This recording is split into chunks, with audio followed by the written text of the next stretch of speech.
The Uneducated Businessman here, and today we're talking about monitoring your project. You've preempted all of your potential disasters. You've made your contingency plans so you know what to do if things go wrong.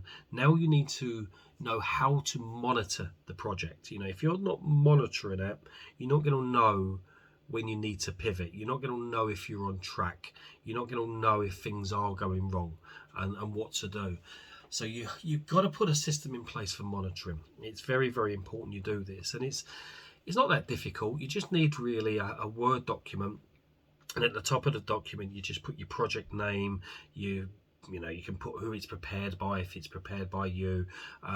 Put the period of the project in, when you starting, when you anticipate completing the project, and you can put the current status in if you want. Is it just about to start, where you are in the project.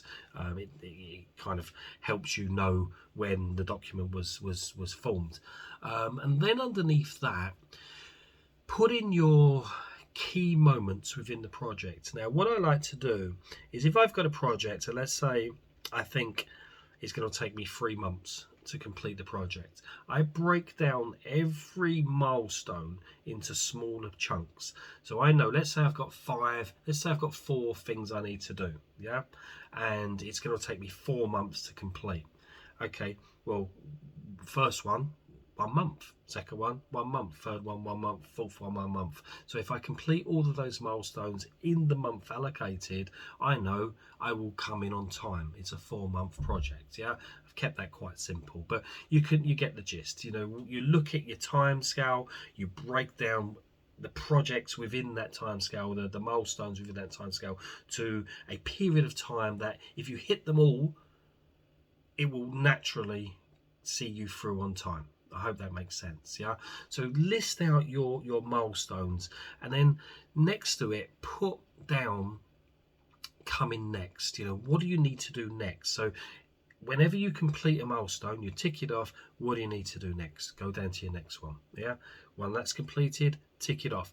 What do you need to do next? Go down to your next one. So you've completed it, you know what to do next. You've completed it, you know what to do next. And you keep following that process until everything's ticked off. Hopefully everything is ticked off on time.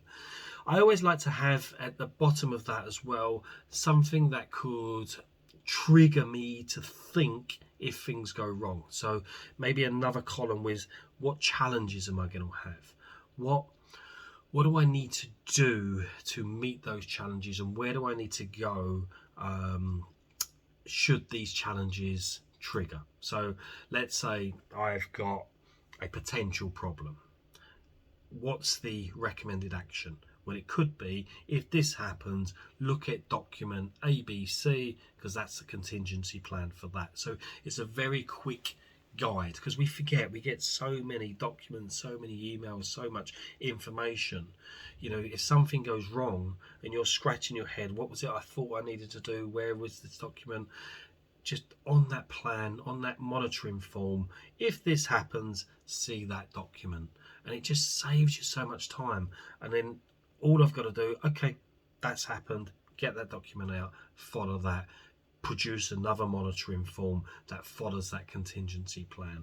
And if you can get in the habit of doing that, you've got a little process there that helps you monitor as you go along, and it helps you keep on track. If you can keep on track, that's the key thing for any project, because if you're looking at satisfying clients, if you're looking at winning contracts, if you're looking at building your business, you don't want things overrunning. You don't want things taking longer than they should. You're in competition with other people. If they were more organized with you than you, and they're getting their projects to completion a lot quicker than you, and they're more efficient than you, people are going to go over to them. Yeah, you've got to be efficient, you've got to be quick, you've got to be on time. If you're spending other people's money, you've got to respect that, and you've got to make sure, as much as humanly possible, you come in on budget, because they're not going to be happy if you're coming to them and saying, this project has overrun, this problem's happened, that's problem, we didn't foresee this, we need X amount more to get this through. If you can preempt everything, have a contingency plan for everything, monitor everything, you've really minimized your chances of failure. and that's really where you want to be. You know, there's always going to be something that will swipe you, come in, knock you, not maybe expected, but if you can do as much as possible to cope with every little scenario and monitor as you go along, you've really mitigated your risk. Hope that was useful. As always, I'm the Uneducated Businessman. If you like that, please give it a thumbs up. If you didn't, give it a thumbs down. But as always, just let me know why.